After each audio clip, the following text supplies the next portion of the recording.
ನಾನು ಪ್ರಸಕ್ತ ಪರಿಸ್ಥಿತಿಯಲ್ಲಿ ಯಾವುದೇ ಕಾರ್ಯಕ್ರಮಗಳಿಗೆ ಹೋಗುವುದಿಲ್ಲ. ನನ್ನ ಸನ್ಮಿತ್ರ ಸುಮಿತ್ರು ಬರಲೇಬೇಕು ಅಂತ ಹೇಳಿದರು. ಆದ್ದರಿಂದ ಬಂದೆ. ಯಾಕಂತೇಳಿದರೆ ಈಗ ನನಗೆ 78ರ ಹುಡುಗಾಟಿಕೆಯ ಪ್ರಾಯ. ಇದಕ್ಕೆಲ್ಲ ಬರಲಿಕ್ಕೆ ಖುಷಿಯಾಗುವುದು. ನಾರಾಯಣ ಗುರುಗಳ ತತ್ವ ಸಾಮಾಜಿಕ ಕ್ರಾಂತಿ ಬಹುಶಃ ಅಂದಿನ ಕಾಲಘಟ್ಟದಲ್ಲಿ ಅದೊಂದು ಮಹತ್ತರವಾದಂತಹ ಸಾಧನೆ. 10ನೇ ಶತಮಾನದವರೆಗೆ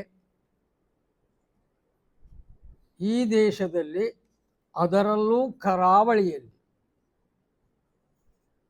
ಜಾತೀಯತೆಯ ಯಾವುದೇ ಗಾಳಿ ಬೀಸಿದ್ದಿಲ್ಲ.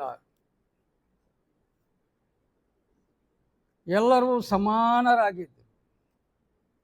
ಬಹುಶಃ ಆ ಹೊತ್ತಲ್ಲಿ ವರ್ಣ ವಿಭಾಗಗಳು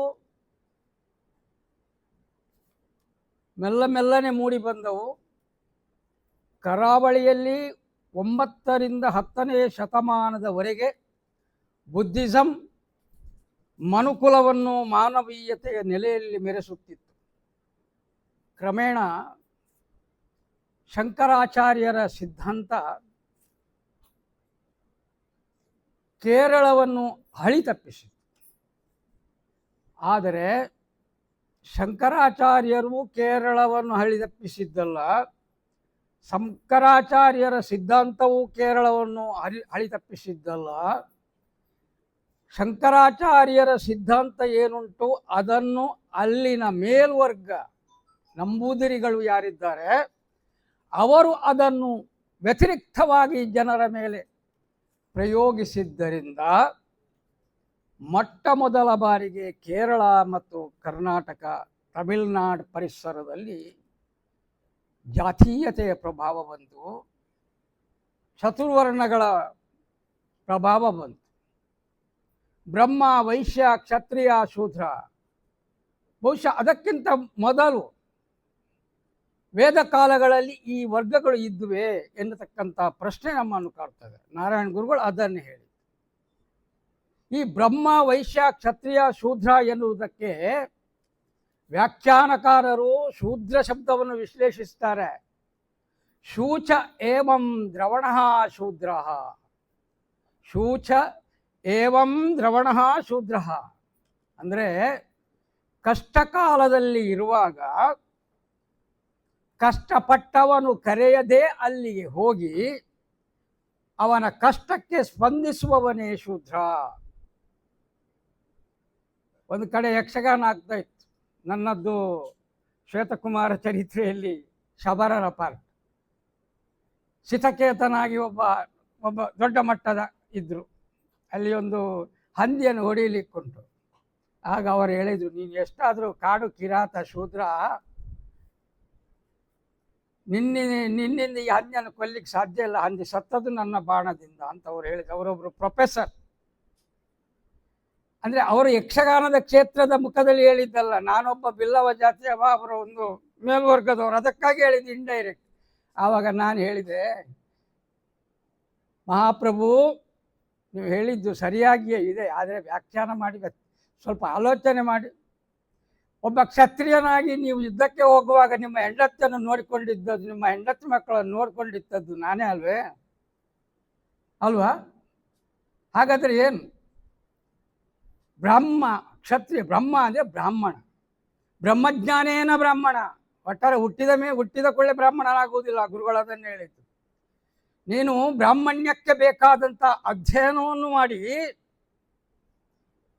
ದೇವರನ್ನು ನಿನ್ನ ನಾಲಿಗೆಯಲ್ಲಿ, ನಿನ್ನ ಪಂಚ ಇಂದ್ರಿಯಗಳಲ್ಲಿ ಪ್ರತಿಷ್ಠಾಯಿ ಮಾಡಿಕೊಂಡಿರು. ಆಗ ನೀನು ಬ್ರಹ್ಮಜ್ಞಾನಿ ಆಗ್ತಿ, ಆಗ ನೀನು ಬ್ರಾಹ್ಮಣನಾಗ್ತಿ. ಬ್ರಾಹ್ಮಣ ಊರಿನ ಸಾಮಾಜಿಕ ವ್ಯವಸ್ಥೆಯಡಿಯಲ್ಲಿ ಮಕ್ಕಳಿಗೆ ಜ್ಞಾನವನ್ನು, ಸಮಾಜಕ್ಕೆ ಜ್ಞಾನವನ್ನು ಕೊಡಲಿಕ್ಕಾಗಿ ಒಂದು ಪಾಠಶಾಲೆಯನ್ನು ಮಾಡ್ತಾನೆ, ವಿದ್ಯೆಯನ್ನು ಕೊಡ್ತಿದ್ದ. ಆದ್ದರಿಂದ ಅವ ವಿದ್ಯಾರ್ಜನೆಗೆ, ಮಕ್ಕಳಿಗೆ ಪಾಠ ಹೇಳಲಿಕ್ಕೆ ಹೋಗ್ತಿದ್ದ. ಯಾರು? ಬ್ರಾಹ್ಮಣ. ಕ್ಷತ್ರಿಯ ದೇಶದ ರಕ್ಷಣೆಗಾಗಿ ಯುದ್ಧ ಮಾಡಲಿಕ್ಕೆ ಹೋಗ್ತಿದ್ದ, ಮನೆಯಲ್ಲಿ ಯಾರೋ ಅವನ ಹೆಂಡತಿ ಮಕ್ಕಳು. ವಿದ್ಯೆ ಕಲಿಸಲಿಕ್ಕೆ ಹೋದ ಬ್ರಾಹ್ಮಣನ ಮನೆಯಲ್ಲಿ ಯಾರು, ಬ್ರಾಹ್ಮಣನ ಹೆಂಡತಿ ಮಕ್ಕಳು. ವೈಶ್ಯ ವ್ಯಾಪಾರಕ್ಕಾಗಿ ಎಲ್ಲೆಲ್ಲಿ ಹೋಗ್ತಿದ್ದ, ಇವನ ಮನೆಯಲ್ಲಿ ಯಾರು ಇರುವುದು, ಇವನ ಹೆಂಡತಿ ಮತ್ತು ಮಕ್ಕಳು. ಈ ಶೂದ್ರ ಎನ್ನುವವ ಈ ಮೂರೂ ವರ್ಗದ ವ್ಯವಸ್ಥೆಯನ್ನು ನೋಡಿಕೊಂಡಿರತಕ್ಕಂಥವ. ಆದ್ದರಿಂದ ಎಲ್ಲರೂ ಕೂಡ ಊರಿಗೆ ಬಂದಾಗ ಮೊದಲಾಗಿ ಪ್ರಥಮೇಶ ಶರಣಂ, ಮೊದಲ ಬಾರಿಗೆ ಬಂದು ನಮಸ್ಕರಿಸುವುದಂತೆ. ಹೆಂಡತಿ ಹತ್ರ ಕ್ಷತ್ರಿಯ ಕೇಳುವುದಿಲ್ಲ ಹೇಗಿದ್ದೀಯಂತ, ಶೂದ್ರನ ಹತ್ರ ಕೇಳ್ತಾನೆ ಕ್ಷತ್ರಿಯ ಬಂದು ನನ್ನ ಹೆಂಡತಿ ಮಕ್ಕಳು ಹೇಗಿದ್ದಾರೆ ಅಂತ. ಈ ಬ್ರಹ್ಮಜ್ಞಾನ ಗುರುಪಾಠ ಮಾಡಲಿಕ್ಕೆ ಹೋದ ಬ್ರಾಹ್ಮಣ ಬಂದು ಶೂದ್ರನ ಹತ್ರ ಕೇಳ್ತಾನೆ ನನ್ನ ಹೆಂಡತಿ ಮಕ್ಕಳು ಹೇಗಿದ್ದಾರೆ ಅಂತ. ವೈಶ್ಯ ವ್ಯಾಪಾರಕ್ಕೆ ಹೋಗಿ ಮೊದಲು ಬಂದು ಕೇಳುವುದು ಈ ಶೂದ್ರನ ಹತ್ರ ನನ್ನ ಹೆಂಡತಿ ಮಕ್ಕಳು ಹೇಗಿದ್ದಾರೆ ಅಂತ. ಹೀಗೆ ಇಂತಹ ಒಂದು ವ್ಯವಸ್ಥೆಯನ್ನು ಇವರು ಏನು ಮಾಡಿದರು, ವ್ಯತಿರಿಕ್ತವಾಗಿ ನಿರೂಪಿಸಿದರು. ಶಂಕರಾಚಾರ್ಯರ ಪರಮ ಸಿದ್ಧಾಂತವೇ ಅದ್ವೈತ ಸಿದ್ಧಾಂತ. ಶಂಕರಾಚಾರ್ಯರ ಅದ್ವೈತ ಸಿದ್ಧಾಂತವನ್ನು ದುರುಪಯೋಗ ಮಾಡಿಕೊಂಡು ಈ ಸಮಾಜಕ್ಕೆ ತಪ್ಪು ಸಂದೇಶವನ್ನು ಕೊಟ್ಟು ಶೂದ್ರವಕ್ಷರ ಸಂಯುಕ್ತಂ ದೂರತಾ ಪರಿವರ್ಜಯೇ. ಒಂದು ವೇಳೆ ಮನುಸ್ಮೃತಿ ಹೇಳ್ತದೆ ಶೂದ್ರ ಅಕ್ಷರ ಕಲ್ತ್ರೆ, ನನ್ನಂಥ ಬಿಲ್ಲವರು ಅಕ್ಷರ ಕಲ್ತ್ರೆ ಕಷ್ಟ ಆಗುದಿಲ್ಲ, ನಿಮ್ಮಂಥವ್ರು ಭಾಳ ಮಂದಿ ಇದ್ದಾರೆ, ತುಳಿತಕ್ಕೊಳಗಾದಂಥ ಒಂದು ವರ್ಗ. ಆದ್ದರಿಂದ ಶೂದ್ರಮಕ್ಷರ ಸಂಯುಕ್ತಂ ದೂರತಾ ಪರಿವರ್ಜಯೇತ್. ಆ ಅಕ್ಷರ ಕಲಿತ ಶೂದ್ರನನ್ನು ಹತ್ತಿರ ಬಿಡಬೇಡ, ಅವ ಹಾಯುವ ಎತ್ತು ಇದ್ದಾಗೆ ಅಂತ ಮನುಸ್ಮೃತಿ ಹೇಳ್ತದೆ. ಶಂಕರಾಚಾರ್ಯರು ಅದನ್ನು ಹೇಳಲಿಲ್ಲ. ಆದರೆ ಶಂಕರಾಚಾರ್ಯರ ಸಿದ್ಧಾಂತಗಳಿಗೆ ಇದನ್ನು ಸೇರಿಸಿ ಅವರು ಹೇಳಿದರು. ಶಂಕರಾಚಾರ್ಯರ ಸಿದ್ಧಾಂತ ಅದ್ವೈತ ಸಿದ್ಧಾಂತ ಏನುಂಟು, ನಾರಾಯಣ ಗುರುಗಳು ಅದನ್ನೇ ಪ್ರತಿಪಾದಿಸಿದರು. ಅದ್ವೈತ ಸಿದ್ಧಾಂತ ಏನು ಹೇಳ್ತದೆ, ಅದ್ವೈತ ಸಿದ್ಧಾಂತದಲ್ಲಿ ದೇವರು ಬೇರೆ ನೀನು ಬೇರೆ ಅಂತಿಲ್ಲ. ಜೀವಾತ್ಮ ಪರಮಾತ್ಮ ಒಂದೇ. ಬ್ರಹ್ಮ ಸತ್ಯಂ ಜಗನ್ಮಿತ್ಯಂ ಜೀವೋ ಬ್ರಹ್ಮೈವನ ಪರಹ. ಈ ನಿನ್ನ ಜೀವ, ಇರತಕ್ಕಂಥ ದೇವ ಇದು ಬೇರೆ ಬೇರೆ ಅಲ್ಲ. ದೇವರು ನಿನ್ನೊಳಗಿದ್ದಾರೆ, ನೀನು ನಿನ್ನನ್ನು ಪರಿಶುದ್ಧಗೊಳಿಸು, ಆಗ ನೀನು ದೇವನಾಗುತ್ತಿ. ನಾರಾಯಣ ಗುರುಗಳು ಅದನ್ನೇ ಹೇಳಿ. ದೇವರಿಗೆ ಯಾವ ಧರ್ಮವೂ ಇಲ್ಲ. ದೇವರನ್ನೊಳಗಿಟ್ಟುಕೊಂಡಂಥ ನಿನಗೆ ಧಾರಣಾತ್ ಧರ್ಮ ಯಾವುದು ಬದುಕಿಗೆ ಪೂರಕವಾಗಿರುತ್ತದೆ, ಯಾವ ನಡೆಯಲ್ಲಿ ಅನ್ಯರಿಗೆ ಅನ್ಯಾಯವಾಗುವುದಿಲ್ಲ, ಯಾವ ನಡೆಯಲ್ಲಿ ಬೇರೆಯವರಿಗೆ ದೂಷಣೆ, ಯಾವ ಮಾತಿನಲ್ಲಿ ಬೇರೆಯವರಿಗೆ ದೂಷಣೆ ಆಗುವುದಿಲ್ಲ, ಅದೇ ನಿನ್ನ ಧರ್ಮವಾಗಿರಬೇಕು. ನಾರಾಯಣ ಗುರುಗಳು ಅದನ್ನು ಹೇಳಿ. ಆ ನೆಲೆಯಲ್ಲಿ ನಾವು ಅದ್ವೈತ ಸಿದ್ಧಾಂತ, ಯಾವ ನಾರಾಯಣ ಗುರುಗಳು ಅದ್ವೈತ ಸಿದ್ಧಾಂತವನ್ನು ಹೇಳಿದ್ರು ಅದನ್ನೇ ಋಗ್ವೇದವು ಹೇಳಿದ್ದು, ಅದೇ ಬೇರೆ ಬೇರೆ ವೇದಗಳು ಬೇರೆ ಬೇರೆ ಪುರಾಣಗಳು ಹೇಳಿದ್ದು ಅದನ್ನೇ ನಾವು ಯೋಚನೆಯನ್ನು ಮಾಡಬೇಕಾಗ್ತದೆ. ಕೆಲವರು ಈ ಅದ್ವೈತ ಸಿದ್ಧಾಂತದ ವಿಚಾರವಾಗಿ ನಾರಾಯಣ ಗುರುಗಳನ್ನು ಟೀಕಿಸ್ತಾರೆ. ಶಂಕರಾಚಾರ್ಯರ ಅದ್ವೈತ ಸಿದ್ಧಾಂತ ಶತಮಾನಗಳ ಬಳಿಕ ನಮಗೆ ಯಾಕೆ ಎನ್ನತಕ್ಕಂಥ ಪ್ರಶ್ನೆಯನ್ನು ಮಾಡ್ತಾರೆ. ಆಗ ಅವರು ಹೇಳ್ತಾರೆ, ಈ ಸಿದ್ಧಾಂತ ಏನುಂಟು, ಯಾವ ವರ್ತಮಾನ ಕಾಲದಲ್ಲಿ ಬ್ರಹ್ಮ ವೈಶ್ಯ ಕ್ಷತ್ರಿಯ ಶೂದ್ರ ವರ್ಗವನ್ನು ವಿಭಜಿಸಿ ಇಟ್ಟಿದ್ದಾರೆ, ಶೂದ್ರನಾದವನಿಗೆ ದೇವಸ್ಥಾನಕ್ಕೆ ಪ್ರವೇಶವಿಲ್ಲ, ಶೂದ್ರನಾದವನಿಗೆ ಸಂಸ್ಕೃತ ಓದುವ ಅಧಿಕಾರವಿಲ್ಲ, ಶೂದ್ರನಾದವನಿಗೆ ರಾಜಬೀದಿಯಲ್ಲಿ ನಡೆಯುವ ಅವಕಾಶವಿಲ್ಲ, ಶೂದ್ರನಾದವನಿಗೆ ಒಳ್ಳೆಯ ಬಟ್ಟೆ ಹಾಕುವ ಅವಕಾಶ ಇಲ್ಲ ಅಂತ ಯಾವುದು ಇದೆಯೋ ಅದನ್ನು ಸರಿಪಡಿಸಬೇಕಾದರೆ ಅದನ್ನು ಹೇಳಿದಂಥ ವರ್ಗದ ಆತ್ಮ ಅವಲೋಕನವನ್ನು ಮಾಡಬೇಕು. ಆ ವರ್ಗದ ನುಡಿಯ ಸತ್ಯವನ್ನು ನಾವು ಅಧ್ಯಯನ ಮಾಡಬೇಕು. ಆ ನೆಲೆಯಲ್ಲಿ ಅದ್ವೈತ ಸಿದ್ಧಾಂತವನ್ನು ಶಂಕರಾಚಾರ್ಯರು ಬೋಧಿಸ್ತಾರೆ. ಬಹುಶಃ ನಾವು ನೋಡ್ತೇವೆ ಆ ಕಾಲದಲ್ಲಿ ಯಾವ ಯಾವ ರೀತಿಯಲ್ಲಿ ಆ ಕಾಲದ ಒಂದು ಪರಿಸ್ಥಿತಿ ಏನಿತ್ತು ಅಂತ ಹೇಳಿದರೆ, ಕೇರಳದಲ್ಲಿ, ಮುಖ್ಯವಾಗಿ ಕೇರಳದಲ್ಲಿ ಈ ಪರಯ್ಯ, ಪುಲಯ್ಯ, ಈಳವ ಎನ್ನತಕ್ಕಂಥ ಮೂರು ವರ್ಗ. ಈಳವ ಅಂದರೆ ಈಗಿನ ಬಿಲ್ಲವ, ಪರಯ್ಯ ಮತ್ತು ಪುಲಯ್ಯ ಅಂತ ಹೇಳಿದರೆ, ಪರಯ್ಯ ಅಂದರೆ ಎಸ್ಟಿ, ಪುರಯ್ಯ ಅಂದರೆ ಎಸ್ಸಿ. ಇವರು ರಾಜಬೀದಿಯಲ್ಲಿ, ರಸ್ತೆಯಲ್ಲಿ, ಮಾರ್ಗದಲ್ಲಿ ನಡೆಯುವಾಗ ಒಂದು ವ್ಯವಸ್ಥೆಯನ್ನು ಇಟ್ಕೊಳ್ಬೇಕು. ಏನು ಅಂತ ಹೇಳಿದರೆ, ಒಬ್ಬ ಮೇಲ್ವರ್ಗದವ ಹೋಗುವಾಗ, ಬ್ರಾಹ್ಮಣ ಹೋಗುವಾಗ ಪರಯ್ಯನಾದವ 64 ಹೆಜ್ಜೆ ದೂರ ಇರಬೇಕು. ಪುಲಯ್ಯನಾದವ 54 ಹೆಜ್ಜೆ ದೂರ ಇರಬೇಕು. ಅಷ್ಟೇ ಅಲ್ಲ, ಈಳವ 34 ಹೆಜ್ಜೆ ದೂರದಲ್ಲಿ ನಿಲ್ಬೇಕು. ಅದೇ ಅವರು ಹೆಂಗಸರು ಅಂತಾದರೆ ಗಂಡಸರು ಬಟ್ಟೆ ಹಾಕುವ ಕ್ರಮ ಇಲ್ಲ, ಬಟ್ಟೆ ಅವರಿಗೆ ಇರಲಿಲ್ಲ. ಅಂತ ಒಂದು ಆರ್ಥಿಕವಾದಂತಹ ಸ್ಥಿತಿಯಲ್ಲಿತ್ತು. 19ನೇ ಶತಮಾನದವರೆಗೆ ಕೇರಳದ 98% ಭೂಮಿ ಈಳವರ ಅಧೀನದಲ್ಲಿತ್ತು. ಆದರೆ ಇವರು ಏನು ಮಾಡ್ತಾರೆ, ಇದನ್ನು ವ್ಯವಸ್ಥಿತ ರೀತಿಯ ಧಾರ್ಮಿಕ ಚಿಂತನೆ ಅಡಿಯಲ್ಲಿ ಬೇರೆ ಬೇರೆ ರೀತಿಯಲ್ಲಿ ಬ್ರಹ್ಮಸ್ವ, ರಾಜಸ್ವ, ದೇವಸ್ವ ಅಂತ ಭೂಮಿಯನ್ನು ವಿಭಾಗ ಮಾಡಿ, ಒಂದು ವರ್ಗ ಬ್ರಾಹ್ಮಣರಿಗೆ ಕೊಡಿ, ಒಂದು ವರ್ಗ ರಾಜನಿಗೆ ಕೊಡಿ, ನಿನ್ನ ಆಸ್ತಿಯ ಒಂದು ಭಾಗ, ಮತ್ತೊಂದು ಭಾಗವನ್ನು ದೇವರಿಗೆ ಕೊಡಿ ಅಂತ ಹೇಳಿ ಇಡೀ ಸ್ವಾಧೀನದಲ್ಲಿದ್ದಂಥ ಈಳವರ ಸ್ವಾಧೀನದಲ್ಲಿದ್ದಂಥ ಭೂಮಿಯನ್ನು ಬೇರೆ ಬೇರೆ ವರ್ಗಗಳಿಗೆ ಪಾಲು ಮಾಡಿಕೊಡ್ತಾರೆ. ಆ ನೆಲೆಯಲ್ಲಿ ಕೇರಳ ಒಂದು ರವೀಂದ್ರನಾಥ್ ಠಾಗೂರ್ರವರು ಹೇಳಿದಂತೆ ಒಂದು ಹುಚ್ಚರ ಸಂತೆಯಾಗಿತ್ತು. ಅಲ್ಲಿ ಯಾವುದೇ ವ್ಯವಸ್ಥೆ ಇರಲಿಲ್ಲ. ಅಲ್ಲಿ ಒಂದು ಮೇಲ್ವರ್ಗದ ಅಧಿಕಾರ ನಡೆಯುತ್ತಾ ಇತ್ತು. ಅದು ಕೂಡ ಇವರ ಪುರೋಹಿತಶಾಹಿ ವರ್ಗದ ಒಂದು ಅನುಕ್ರಮಣಿಕೆ, ಸಾಮಾಜಿಕ ಅನುಕ್ರಮಣಿಕೆ ನಡೆಯುತ್ತಾ ಇತ್ತು. ಮುಖ್ಯವಾಗಿ ಅಂದಿನ ಸಾಮಾಜಿಕ ವ್ಯವಸ್ಥೆ ಬಹುಶಃ ಇವತ್ತು ಮಹಿಳೆಯರು ತುಂಬ ಕಡಿಮೆ ಇದ್ದಾರೆ.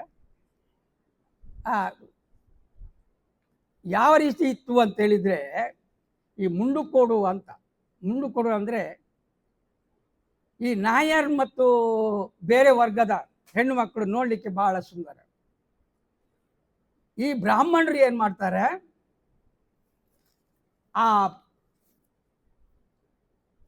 ಈ ನಾಯರ್ ಹೆಣ್ಣು ಮಕ್ಕಳನ್ನು ಮದುವೆ ಆಗ್ತಾರೆ. ಆದರೆ ಈ ನಂಬೂದಿರಿಗಳಲ್ಲಿ ಒಂದು ಪರಂಪರೆ ಉಂಟು. ನಾವು ಉತ್ತರ ಕರ್ನಾಟಕದ ಉತ್ತರ ಭಾರತದಲ್ಲಿ ಉಂಟಲ್ಲ, ಅದೇ ಹಿರಿಯ ಆದವ, ಮೊದಲು ಹುಟ್ಟಿದವ ಮಾತ್ರ, ಹಿರಿಯ ಮಗ ಮಾತ್ರ ಮದುವೆ ಆಗುವ ಅಧಿಕಾರವನ್ನು ಹೊಂದಿರ್ತಾನೆ. ಉಳಿದ ಮಕ್ಕಳು ಮದುವೆ ಆಗುವಂಥ ಅಧಿಕಾರವಿಲ್ಲ ಅವರಿಗೆ. ಅವರಿಗೆ ಏನು ಮಾಡ್ತಾರೆ, ಈ ನಾಯರ್ ಹುಡುಗಿಯನ್ನು ಮದುವೆ ಆಗ್ತಾರೆ. ಎಲ್ಲ ನಾಯರ್ ಹುಡುಗಿಯರನ್ನು ಇವರೇ ಆಗುವುದು. ಇವರು ಒಬ್ಬರಲ್ಲ, ಎರಡೆರಡಲ್ಲ, ಮೂರಲ್ಲ. ಆಗ ಮುಂಡುಕೋಡು ಪದ್ಧತಿ ಅಂತ ಬರ್ತದೆ. ಆಗ ಏನು ಮಾಡ್ತಾರೆ, ನಾಯರ್ರವರಿಗೆ ಮದುವೆ ಆಗಲಿಕ್ಕೆ, ನಾಯರ್ ಹುಡುಗರಿಗೆ ಮದುವೆ ಆಗಲಿಕ್ಕೆ ಹೆಣ್ಣು ಮಕ್ಕಳೇ ಸಿಗಲಿಲ್ಲ. ಯಾಕೆ? ನಾಯರ್ ಹೆಣ್ಣು ಮಕ್ಕಳನ್ನು ಇವರು ಆಗ್ತಾರೆ. ಇವರ ಆಗುವಾಗ ಅಂದರೆ ಆಗಿನ ಕಾಲ ಹಾಗಿತ್ತು. ನಾಯರ್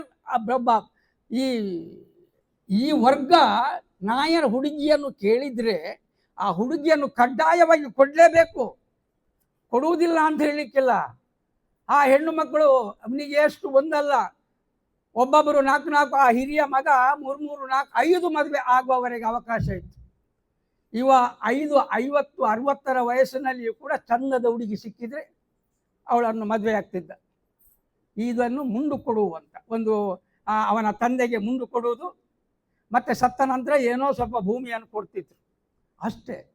ಈ ನಾಯರ್ರವರು ಏನು ಮಾಡ್ತಾರೆ, ಈಗ ಹೆಣ್ಮಕ್ಕಳು ಸಿಗುವುದಿಲ್ಲ ಇವರು ಕಡೆಗೆ ಇವರಿಗೆ ಈ ಹೆಣ್ಣು ಮಕ್ಕಳಿಗೆ ಸಿಗುವುದಿಲ್ಲ. ಇವರು ಮುದುಕ ನಾಯರ್ಗಳನ್ನು ಮದುವೆ ಆಗ್ತಾರೆ, ಮುದುಕರು. ಹಾಗೆ ವೈಧವ್ಯ ಎನ್ನುವಂಥದ್ದು ಕೇರಳದ ನಾಯರ್ ಹುಡುಗಿಯರ ಪಾಲಿನ ಒಂದು ದೌರ್ಭಾಗ್ಯವಾಗಿತ್ತು. ಅದನ್ನು ಇವರು ನಿಲ್ಲಿಸ್ತಾರೆ.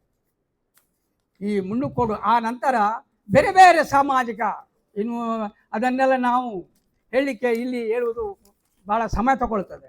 ಬೇರೆ ಬೇರೆ ರೀತಿಯಲ್ಲಿ ಬೇರೆ ಬೇರೆ ವರ್ಗಾವಣೆಗಳಲ್ಲಿ ಈ ಹೆಣ್ಣು ಮಕ್ಕಳನ್ನು ಸಾಮಾಜಿಕ ವ್ಯವಸ್ಥೆ, ಹೆಣ್ಣು ಮಕ್ಕಳು ಋತುಮತಿಯಾದಾಗ ಅವರನ್ನು ಸಮಾಜವನ್ನು ಕರೆದು ಅವರಿಗೆ ಆತಿಥ್ಯವನ್ನು ಹಾಕತಕ್ಕಂಥದ್ದು, ಮಗು ಒಂದು 5-6 ವರ್ಷದಲ್ಲಿರುವಾಗಲೇ ಮಗುವಿಗೆ ಮದುವೆ ಮಾಡುವಂಥದ್ದು, ಇದರಂತೆ ಆದಂಥ ಬೇರೆ ಬೇರೆ ವ್ಯವಸ್ಥೆಗಳು ಬೇರೆ ಬೇರೆ ಅಲ್ಲ.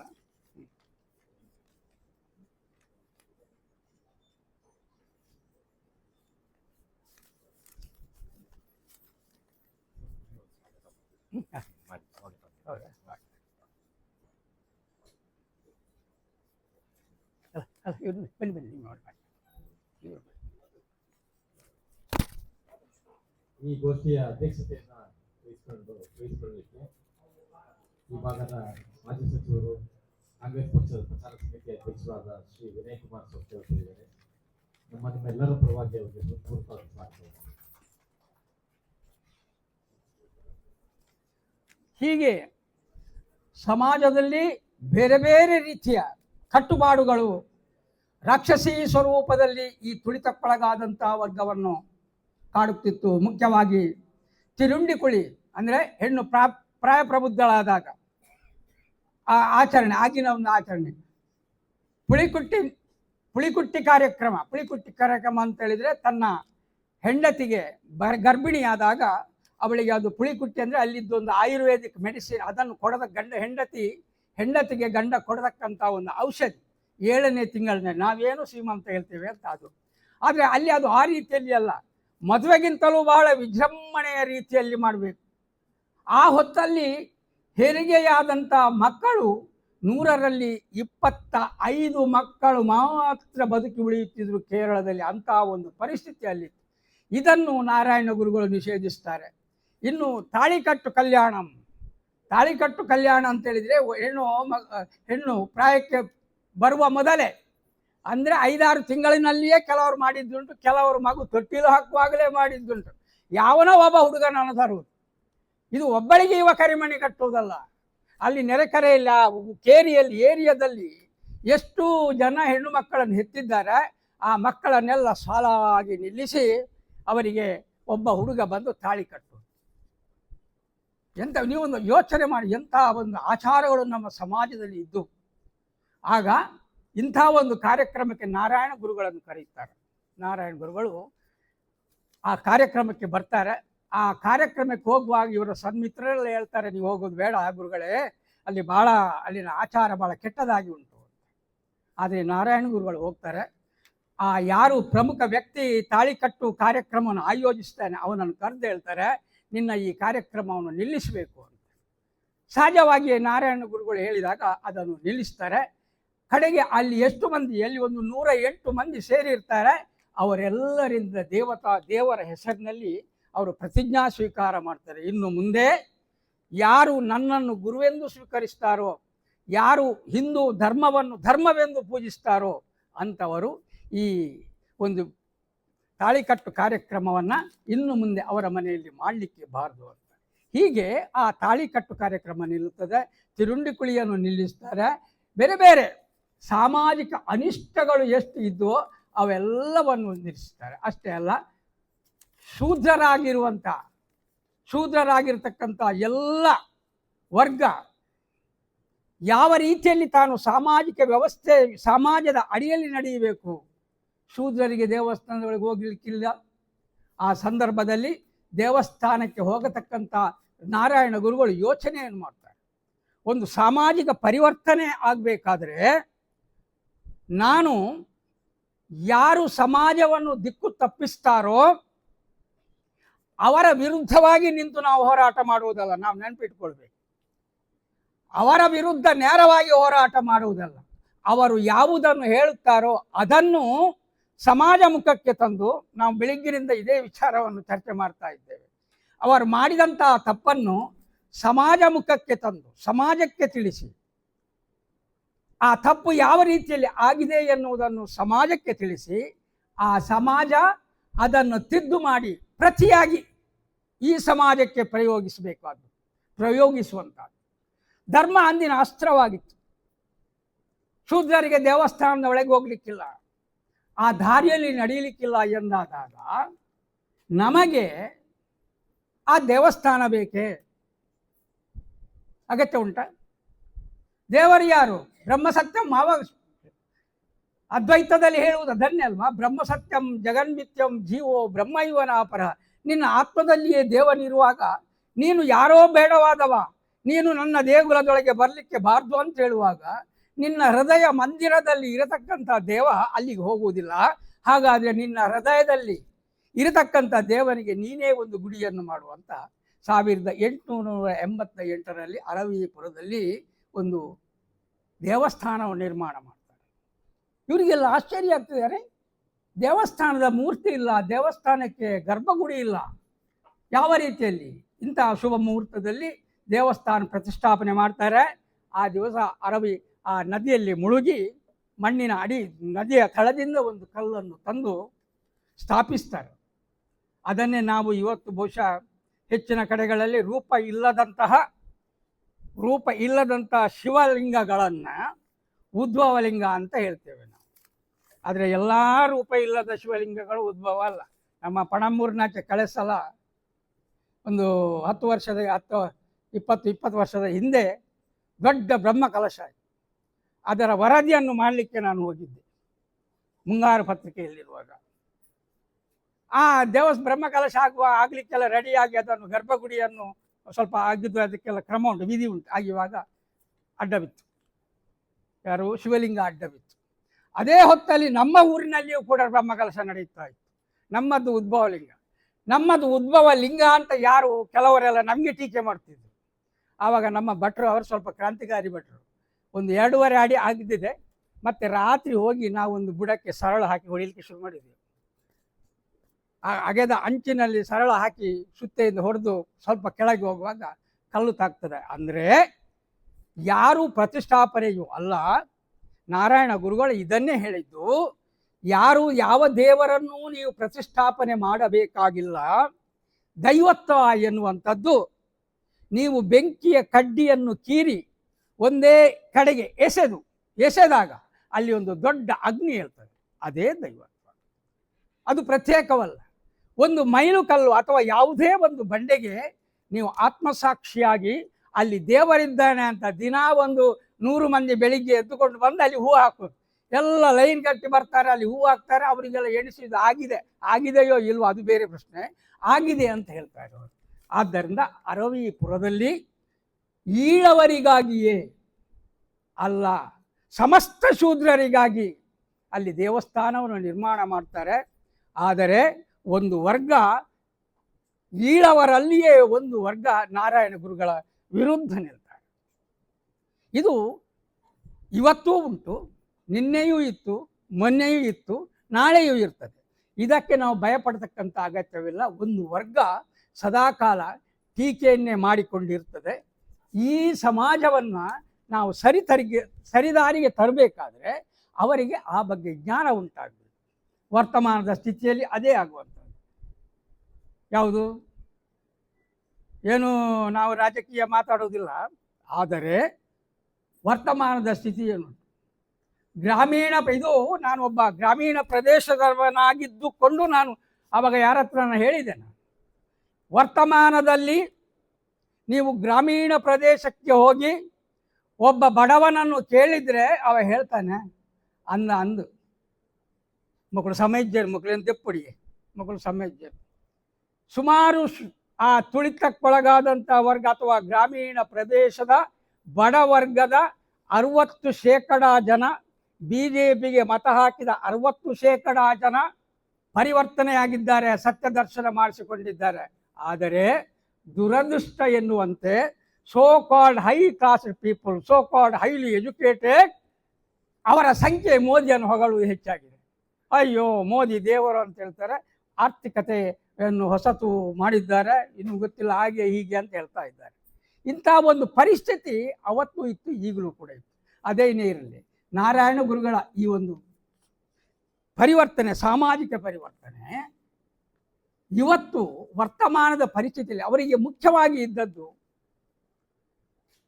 ಸಮಾಜ ನಮ್ಮ ಯುವಕರು ತುಳಿತಕ್ಕೊಳಗಾದಂಥ ವರ್ಗ ಮೇಲೆ ಬರಬೇಕಾದ್ರೆ ಮುಖ್ಯವಾಗಿ ಅವರು ವಿದ್ಯಾರ್ಜನೆಯನ್ನು ಮಾಡಬೇಕು. ವಿದ್ಯಾರ್ಜನೆ ಇಲ್ಲದೆ ಯಾವುದೂ ಸಾಧ್ಯವಿಲ್ಲ. ವಿದ್ಯೆ ಇದ್ದಾಗ ಉದ್ಯೋಗ ಬರ್ತದೆ, ಉದ್ಯೋಗ ಬಂದಾಗ ನಿನ್ನ ಬದುಕಿಗೆ ಶಕ್ತಿ ಬರ್ತದೆ. ನಿನ್ನ ಬದುಕಿಗೆ ಶಕ್ತಿ ಬಂದಾಗ ನೀನು ಯಾರ ಗುಲಾಮನೂ ಆಗಬೇಕಾದಂಥ ಅಗತ್ಯ ಇರುವುದಿಲ್ಲ, ನೀನು ಸ್ವಯಂಭೂ ಆಗಿ ಸಮಾಜದಲ್ಲಿ ನಿಲ್ಲುವಂಥ ಆಗ್ತದೆ. ಆ ನೆಲೆಯಲ್ಲಿ ಮೊಟ್ಟ ಮೊದಲಿಗೆ ಎಲ್ಲಿ ದೇವಸ್ಥಾನವನ್ನು ನಿರ್ಮಾಣ ಮಾಡ್ತಾರೋ ಅಲ್ಲಿ ಒಂದು ದೊಡ್ಡ ಕ್ರಾಂತಿಯನ್ನು ಮಾಡ್ತಾರೆ, ಅಲ್ಲಿ ಒಂದು ಶೈಕ್ಷಣಿಕ ಕೇಂದ್ರವನ್ನು ನಿರ್ಮಿಸ್ತಾರೆ, ಶಿಕ್ಷಣ ಕ್ಷೇತ್ರ. ಅದೇ ಮುಂದೆ ಅಭಿವೃದ್ಧಿಯನ್ನು ಹೊಂದಿ SNDP ಆಗಿ ಬೇರೆ ಬೇರೆ ಅಭಿವೃದ್ಧಿ ಕಾರ್ಯಕ್ರಮಗಳನ್ನು ಮಾಡಿಕೊಂಡು ಹೋಗ್ತದೆ. ಶಿಕ್ಷಣ ಅತಿ ಮುಖ್ಯವಾದಂಥ ವಿಚಾರ. ಬಹುಶಃ ಅವರು ತನ್ನ ಜೀವಿತಾವಧಿಯಲ್ಲಿ ಒಟ್ಟು 67 ಕಡೆ ಶಿಕ್ಷಣ ಕ್ಷೇತ್ರಗಳನ್ನು ನಿರ್ಮಾಣ ಮಾಡ್ತಾರೆ. ಎಲ್ಲಿ ಎಲ್ಲ ದೇವಸ್ಥಾನಗಳನ್ನು ನಿರ್ಮಾಣ ಮಾಡಿದ್ದಾರೆ ಅಲ್ಲಿ ಎಲ್ಲ ಶಿಕ್ಷಣ ಕ್ಷೇತ್ರ. ಅದರಲ್ಲೂ ಕೂಡ ಸಂಸ್ಕೃತಕ್ಕೆ ಹೆಚ್ಚಿನ ಆದ್ಯತೆಯನ್ನು ಕೊಟ್ಟಿದ್ದಾರೆ. ಯಾಕಂತೇಳಿದರೆ ಆ ಹೊತ್ತಲ್ಲಿ ಸಂಸ್ಕೃತಕ್ಕೆ ಒಂದು ಪ್ರಧಾನ ಆದ್ಯತೆ ಇತ್ತು. ಮತ್ತು ದೊಡ್ಡ ಒಂದು ಅಂದರೆ ಆಗ ಶೂದ್ರರು ಕೂಡ ಇವರ ನಾರಾಯಣ ಗುರುಗಳ ತಂದೆ ಸಂಸ್ಕೃತ ವಿದ್ವಾಂಸರು, ಇವರ ಮಾವಂದಿರು ಅವರು ಕೂಡ ಸಂಸ್ಕೃತ ವಿದ್ವಾಂಸರಾದ್ದರಿಂದ ಶಾಲೆಗಳಲ್ಲಿ ಸಂಸ್ಕೃತ ಶಿಕ್ಷಣದೊಂದಿಗೆ ಸ್ಥಳೀಯ ಭಾಷೆಯನ್ನು ಮತ್ತು ಸಾಮಾಜಿಕ ಚಿಂತನೆ, ಆರ್ಥಿಕ ಚಿಂತನೆಯನ್ನು ಪ್ರಮುಖ ವಸ್ತುವನ್ನಾಗಿಟ್ಟುಕೊಂಡು ಆ ಹೊತ್ತಿನ ಒಂದು ಪಠ್ಯಪುಸ್ತಕ ನಮ್ಮಲ್ಲಿತ್ತು. ಅದು ನನಗೆ ಅದು ಮಲಯಾಳಿ ಭಾಷೆಯಲ್ಲಿತ್ತು, ನನಗೆ ಓದಕ್ಕೆ ಬರಲಿಲ್ಲ. ಇವತ್ತು ಕೂಡ ಉಂಟು ನನ್ನಲ್ಲಿ. ಅದು ನಮ್ಮ ಮ್ಯೂಸಿಯಂನಲ್ಲಿ ಆಗಿನ ಪಠ್ಯಪುಸ್ತಕ, ನಾರಾಯಣ ಗುರುಗಳು ಪ್ರತಿಪಾದನೆ ಮಾಡಿಕೊಂಡು ಬಂದಂಥ ಪಠ್ಯಪುಸ್ತಕ ನಮ್ಮ ರಾಣಿ ಅಬ್ಬಕ್ಕ ತುಳು ಅಧ್ಯಯನ ಕೇಂದ್ರ, ನನ್ನ ಸೊಸೈಟಿ ಅಧ್ಯಯನ ಕೇಂದ್ರ ಇಲ್ಲಿ ಬಂಟ್ವಾಳದಲ್ಲಿ. ಹೀಗೆ ಶೈಕ್ಷಣಿಕ ಕ್ರಾಂತಿಗೆ ಇವರು ಮೊದಲ ಅವಕಾಶವನ್ನು ಕೊಡ್ತಾರೆ. ಅದು ಆಗಬೇಕು. ಸಮಾಜಕ್ಕೆ ಅದು ಅಷ್ಟೇ ಅಲ್ಲದೆ ಈ ಶೈಕ್ಷಣಿಕ ಕ್ರಾಂತಿ ಆರ್ಥಿಕ ಕ್ರಾಂತಿಗೆ ಮೂಲವಾಗ್ತದೆ. ಈ ಶೈಕ್ಷಣಿಕ ಕ್ರಾಂತಿ ಮತ್ತು ಆರ್ಥಿಕ ಕ್ರಾಂತಿ ಎನ್ನುವಂಥದ್ದು ಅದು ವರ್ತಮಾನದ, ನೆನಪಿಟ್ಟುಕೊಳ್ಬೇಕು, ವರ್ತಮಾನದ ರಾಜಕೀಯದ ಕ್ರಾಂತಿಗೆ ಅದು ಕಾರಣವಾಗ್ತದೆ. ನಮ್ಮಲ್ಲಿ ಯಾಕೆ ಕ್ರಾಂತಿ ಆಗುವುದು, ನಾನು ಆವಾಗ ಹೇಳಿದೆ, ನಾನು ವೀರಪ್ಪ ಮೊಯ್ಲಿಯವರು CET ಅನ್ನು ತಂದರು. ಆಗ ನಾನು ಉದಯವಾಣಿ ಪತ್ರಿಕೆ ವರದಿಗಾರನಾಗಿದ್ದೆ. CET ತಂದಾಗ ಆಗ ನಮಗೆ ಸ್ಟ್ಯಾಂಡಿಂಗ್ ಇನ್ಸ್ಟ್ರಕ್ಷನ್, ವೀರಪ್ಪ ಮೊಯ್ಲಿಯವರ ಯಾವುದೇ ಸುದ್ದಿಯನ್ನು ನಾವು ಹಾಕಲಿಕ್ಕಿಲ್ಲ. ಅದು ಅವರು CET ತಂದ್ರಲ್ಲ. CETಯಲ್ಲಿ ನನ್ನಂಥ ಒಬ್ಬ ಪಾಪದವರು ಕೂಡ ವೈದ್ಯರಾಗುವಂತಾಯಿತು. ನಮ್ಮಲ್ಲಿ ಒಬ್ಬರು ಡಾಕ್ಟರ್ ಇದ್ದಾರೆ, ನಮ್ಮವರೇ. ಅವರು ಹೇಳ್ತಾರೆ ಅವರದ್ದು 15 ಲಕ್ಷದಲ್ಲಿ MD ಆಗಿದೆ ಅಂತೆ. ಅವಾಗ ಈಗ ಆಗ್ತದ. ಶೈಕ್ಷಣಿಕ ವರ್ತಮಾನದ ಸ್ಥಿತಿ ಏನಾಗಿದೆ ಅಂತೇಳಿದರೆ, ನಾರಾಯಣ ಗುರುಗಳು ಹೇಳಿದ್ದು ಶಿಕ್ಷಣ ಎನ್ನುವಂಥದ್ದೊಂದು ಸಾಮಾಜಿಕ ಸ್ವತ್ತು ಆಗಬೇಕು. ಇವತ್ತು ಇವರ ಶಿಕ್ಷಣ ಸಾಮಾಜಿಕ ಸ್ವತ್ತಾಗಿದೆಯಾ? ಸಾಮಾಜಿಕ ಸ್ವತ್ತು ಆಗಿರತಕ್ಕಂಥ ಶಿಕ್ಷಣ ಸಂಸ್ಥೆಗಳು ಮುಚ್ಚಿ ಹೋಗಿವೆ, ಸರ್ಕಾರಿ ಸಂಸ್ಥೆಗಳು ಇಲ್ಲ. ಮೊನ್ನೆ ಒಂದು ನಮ್ಮ ಕಡೆ ಒಂದು ದೊಡ್ಡ ಇನ್ಸ್ಟಿಟ್ಯೂಷನ್ ಉದ್ಘಾಟನೆ ಆಯಿತು. ಸೊರಕೆಯವರ ಭಾಳ ದೊಡ್ಡ ಇನ್ಸ್ಟಿಟ್ಯೂಷನ್ ಉದ್ಘಾಟನೆ ಆಯಿತು. ಎಷ್ಟು ನಮ್ಮ ಪಂಚಾಯತ್ಗೆ ಎಷ್ಟು ಬೇಕು? 52 ಲಕ್ಷ ಟ್ಯಾಕ್ಸ್ ಕಟ್ಟಲಿಕ್ಕುಂಟು. ಅದನ್ನು ವಸೂಲು ಮಾಡ್ಲಿಕ್ಕೆ ಹೋದರೆ, ಎಂತ ನೀವು ವಸೂಲು ಮಾಡೋದು? ನನ್ನದು ಟ್ರಸ್ಟ್. ಅವ್ರು ಬಂದು ನನ್ನ ಹತ್ರ ಹೇಳಿದರು, ಎಂತ ಮಾಡೋದು ಮಾರ್ರೆ, ಆಗಲು ಟ್ರಸ್ಟ್ ಅಂತ. ಅವರು ಆ PDO ನಿಮ್ಮ ಕುಂದಾಪುರದವ್ರು, ಪಾಪದವ್ರು, ಭಾಳ ಒಳ್ಳೆಯವರು. ಅವ್ರು ಹೀಗೆ ನಾನು ಹೇಳಿದ್ರೆ ನೀವು ಕೋರ್ಟಿಗೆ ಹೋಗಿ, ಅವ ಟ್ರಸ್ಟ್ ಆದರೆ ಫೀಸ್ ತಗೊಳ್ಳಿಕ್ಕೆ ಬಾರ್ದು. ಸಮಾಜ ಸೇವಾ ಟ್ರಸ್ಟ್ ಆದರೆ 2.5 ಲಕ್ಷ ಫೀಸ್ ಯಾಕೆ ತಗೊಳ್ಳೋದು? ಬೇಡ. ಈಗ ಅದನ್ನು ಕೋರ್ಟಿಗೆ ಹೋಗಿದ್ದಾರೆ. ಇದು ಒಂದು ಉದಾಹರಣೆ, ಇದು ಒಂದಲ್ಲ. ಎಲ್ಲ ಕಡೆಗಳಲ್ಲಿ ಸರಕಾರಿ ಸಂಸ್ಥೆಗಳು ಮುಚ್ಚಿವೆ, ಖಾಸಗಿ ಸಂಸ್ಥೆಗಳು ಎದ್ದು ನಿಂತಿವೆ. ಶಿಕ್ಷಣ ಸಾಮಾಜಿಕ ವ್ಯವಸ್ಥೆಯಿಂದ ಹೊರ ನಡೆದು ಬಿಟ್ಟಿದೆ.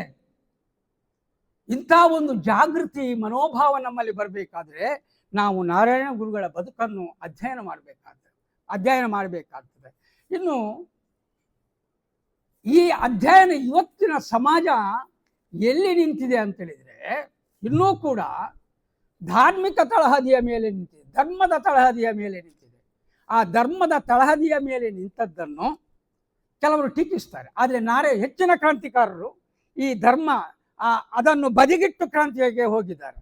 ಆದರೆ ನಾರಾಯಣ ಗುರುಗಳದ್ದೊಂದು ವಿಶಿಷ್ಟ ರೀತಿ, ಧರ್ಮವನ್ನೇ ಕೈಯಲ್ಲಿ ಹಿಡಿದುಕೊಂಡು ಸಾಮಾಜಿಕ ಕ್ರಾಂತಿಯನ್ನು ಮಾಡಿ, ಧರ್ಮವನ್ನೇ, ದೇವರು ಬೇಕು ನಿಮಗೆ ನಿಮ್ಮದ್ದೇ ಆದಂಥ ಧರ್ಮ ಬೇಕು. ಆ ಧರ್ಮವನ್ನು ಅನುಸರಿಸಿ. ಒಂದು ಕಡೆಯಲ್ಲಿ ಅವರು ಹೇಳ್ತಾರೆ, ಒಂದು ಗಲಾಟೆ ಆಗ್ತದೆ,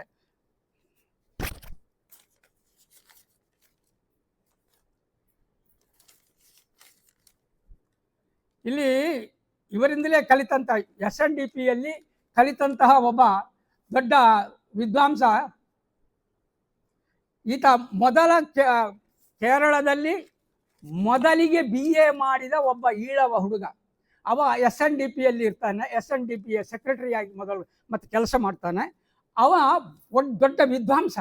ಅವ ಸಾಮಾಜಿಕವಾಗಿ ಭಾಳಷ್ಟು ಕ್ರಾಂತಿಕಾರಿ ವಿಚಾರಗಳನ್ನು ಬರೆಯುತ್ತಿದ್ದ. ಬರೆದು ಅದನ್ನು ಬೇರೆ ಬೇರೆ ರೀತಿಯಲ್ಲಿ ಬರೆದು ಸಮಾಜಕ್ಕೆ ಮುಟ್ಟಿಸ್ತಿದ್ದ. ಪತ್ರಿಕೆಗಳು, ಇಂಗ್ಲಿಷ್ ಪತ್ರಿಕೆಗಳು ಇವನ ಬರವಣಿಗೆಯನ್ನು ಮೆಚ್ಚುತ್ತಿದ್ದವು. ಈ ನಿಟ್ಟಿನಲ್ಲಿ ಇವ ಸಮಾಜಕ್ಕೆ ದ್ರೋಹ ಮಾಡ್ತಾನೆ, ಸಾಮಾಜಿಕ ಕ್ರಾಂತಿಗೆ ಕಾರಣನಾಗ್ತಾನೆ. ಆದ್ದರಿಂದ ಇವನನ್ನು ಒಂದು ವರ್ಗ, ಅದೇ ನಾನು ಆವಾಗ ಹೇಳಿದಲ್ವ, ಪ್ರತಿ ವರ್ಗದಲ್ಲಿಯೂ ಕೂಡ ಇನ್ನೊಂದು ಒಳವರ್ಗ ಇದ್ದೇ ಇರ್ತದೆ. ಈ ಈಳವ ವರ್ಗವೇ ಅವನ ವಿರುದ್ಧ ಎದ್ದು ನಿಲ್ತದೆ. ಈ ಈಳವ ವರ್ಗ ಅವನ ವಿರುದ್ಧ, ಅವ ಒಬ್ಬನೇ ಅಲ್ಲ, ಬೇರೆ ಎಲ್ಲರೂ ಒಟ್ಟಾಗಿ ಇವನ ವಿರುದ್ಧ ದಂಗೆ ಹೇಳ್ತಾರೆ. ದಂಗೆ ಎದ್ದಾಗ ಕೆಲವರೆಲ್ಲ ಹೇಳ್ತಾರೆ ನಾವು ನಾರಾಯಣ ಗುರುಗಳಲ್ಲಿಗೆ ಹೋಗುವ ಅಂತ. ಆಗ ನಾರಾಯಣ ಗುರುಗಳ ಕರೆದು ಪಂಚಾಯತಿಗೆ ಮಾಡ್ತಾರೆ.